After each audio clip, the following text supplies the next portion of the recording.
Today I wanted to talk about another subject that not a lot of people like to talk about, and that subject is the herpes virus. So today's edition is going to be about the herpes virus. Herpes right now affects over 80 million people in the United States alone. That number is probably higher, probably close to about 100 million by now. Now the herpes virus is made up of over 100 different viruses. It's actually, HSV is a family of viruses, 8 of which can cause diseases in humans. Some of the top viruses that are well known that we know about and hear about a lot are mononucleosis, genital herpes, fever blisters, shingles, and chickenpox. Now, all of those are caused by the HSV virus. Herpes does not really discriminate against who it infects. Many people talk about a tingling or burning sensation right before they break out with fever blisters. The fever blisters are the symptom of the virus being present or active and live in your body. Your body can carry around the virus. If you've ever had the chickenpox, you are susceptible to catching herpes or any of the viruses in the herpes family just because you've had chickenpox. Now that stays dormant in your body until it's activated and becomes active. Well, what makes it become active? We're going to talk about that in a minute. But let's talk about that burning and tingling sensation. Right before you get the burning and tingling sensation is the most dangerous time to infect somebody else with a virus. That's when the virus is shedding. So let's say that you have had fever blisters before. You may be making out with your boyfriend and not realize that you're getting ready to have an outbreak. And even though you have not felt any burning or tingling, you're shedding that virus, and your boyfriend can pick it up simply just because he kissed you right before you broke out. Now, what causes herpes to become active in the body? Well, for one thing, our body has, I think there are 8 of them, essential amino acids that are absorbed into our cells. One of those amino acids is called arginine. Now, arginine is the bad guy, and the bad guy is competing all the time for cell absorption. When it wins the battle, it allows the herpes virus to become active in your body. And the foods that contain high amounts of arginine that most women eat a lot of the time, and probably a lot of men eat a lot of the time, are foods that we love and crave.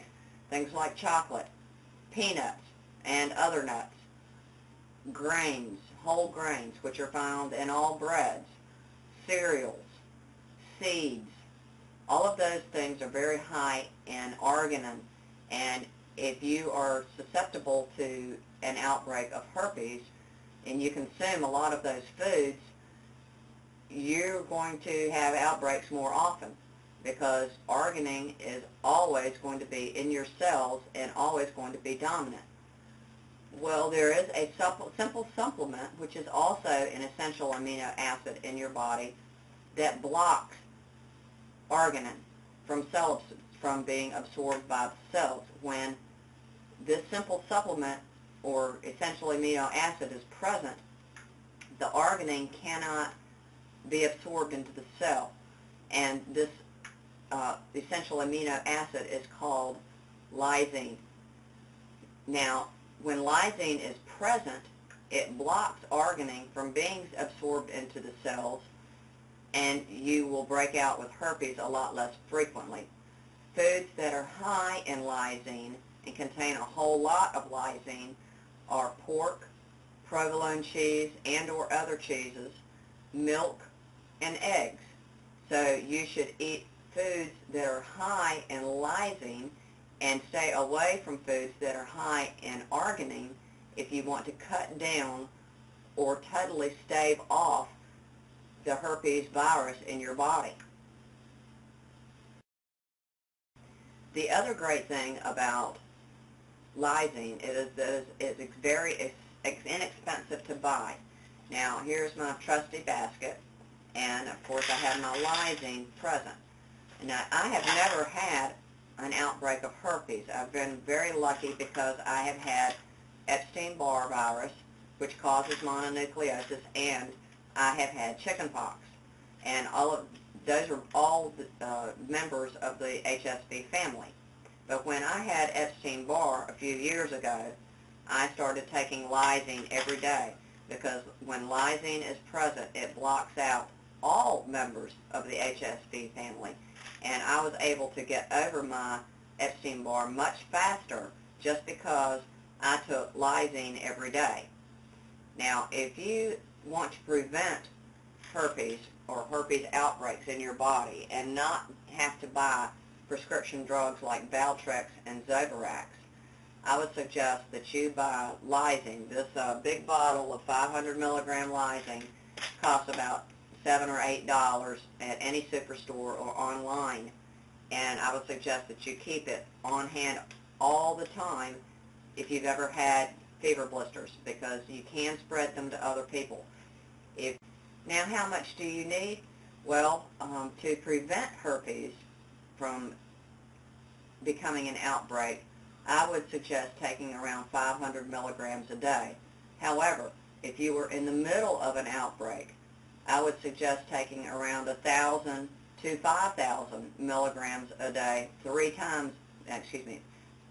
1 to 5,000 milligrams 3 times a day at least. And if you're beginning to get the tingling and the burning, I would just sock it to your system. You know, I would take, personally, if I were getting ready to have an outbreak and I knew it, I would take, 10,000 milligrams. You just cannot OD on lysine. It's not going to hurt you. I have read and done a lot of research online. I cannot find one person who has OD'd on an essential amino acid.